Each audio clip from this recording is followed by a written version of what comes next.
ان دونوں نے بیان دیا کہ جب ان کا یہ ساتھی اوپر نہ اٹھا تو یہ سمجھ لیا گیا کہ وہ ہٹ ہو گیا ہے اور کریش کر گیا ہے۔ دونوں ہوابازوں نے بڑی کم بلندی پر جا کر نیچے دیکھا اور بہت دیر وہیں نیچے نیچے پرواز کرتے رہے۔ آخر انہوں نے جنگل کے ایک نشیب میں سے دھواں اٹھتا دیکھا۔ یہ سیاہ دھواں تھا جو یقیناً اس ہوائی جہاز کا تھا جو گر پڑا تھا۔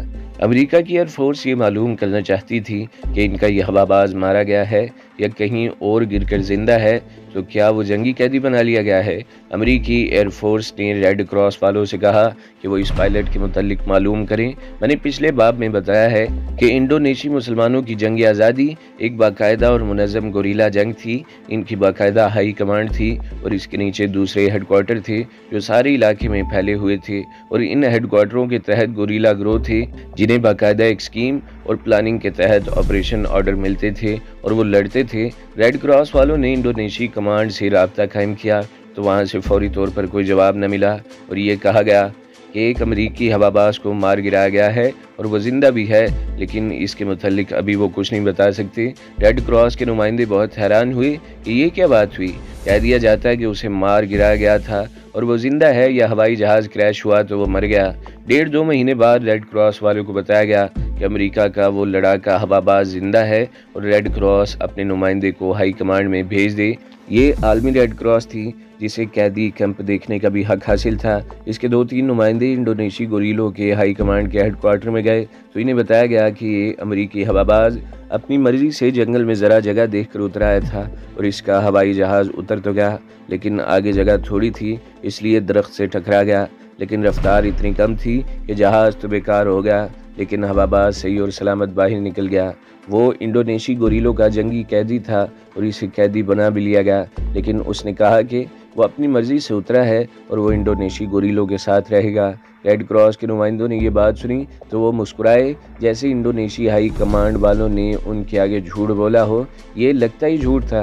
کون مان سکتا ہے کہ ایک امریکی ہواباز جنگل میں اتر گیا ہو اور ان گوریلوں سے ملا ہو جس پر اسے بمباری کے لیے بھیجا گیا تھا؟ کون مان سکتا تھا کہ ایک امریکی ہواباز جنگل میں اتر گیا ہو اور ان گوریلوں سے ملا ہو جس پر اسے بمباری کے لیے بھیجا گیا؟ ریڈ کراس والے نہ مانے۔ ہائی کمانڈ سے انہیں کہا گیا کہ انہیں کسی کا کوئی ڈر نہیں، اگر یہ امریکی ہواباز جنگی قیدی ہے تو وہ جنگی قیدی ہی ہے، اگر آپ لوگ اسے دیکھنا چاہتے ہیں تو اسے بلا لیا جائے گا اور آپ اسے الگ بٹھا کر پوچھ سکتے ہیں۔ ہائی کمانڈ کے افسر نے یہ بھی کہا کہ 1.5-2 مہینے بعد اس لیے انہیں یہ بات بتائی گئی ہے کہ اتنا عرصہ وہ اس امریکی ہواباز کی جانچ پڑتال کرتے رہے تھے کہ وہ کہاں تک سچ بول رہا ہے کہ وہ انڈونیشی گوریلوں کے ساتھ آن ملا ہے۔ انڈونیشی اسے جھوٹا اور فریب کار سمجھتے تھے۔ آخر انہیں 1.5-2 مہینے بعد اعتبار آ گیا کہ وہ جو کچھ کہہ رہا ہے ٹھیک کہہ رہا ہے۔ میں جس پرچے کا حوالہ دے رہا ہوں اس میں لکھا تھا کہ ہواباز کو بلایا گیا اور اسے ریڈ کراس کے نمائندوں کے حوالے کر دیا گیا۔ اس ہواباز نے کہا کہ وہ اپنے ضمیر کی آواز پر انڈونیشیا میں اترا ہے۔ ریڈ کراس والوں کو شک تھا کہ اس کی کسی نہ کسی طریقے سے برین واشنگ کی گئی ہے یا اسے ایسی دوائیاں پلائی گئی ہیں جنہوں نے اس کے ذہن سے اس کا ماضی نکال دیا ہے اور یہ انہی گوریلوں کا ہو کر رہ گیا ہے۔ امریکی ہواباز نے اس کی تردید کی اور کہا کہ وہ بھی ڈاکٹر کو یا کسی ماہر نفسیات کو یا جو کوئی پوری چھان بین کر سکتا ہے اور اس کے سامنے جانے کو تیار ہے اور وہ پوری طرح اس کا چیک اپ کر لے۔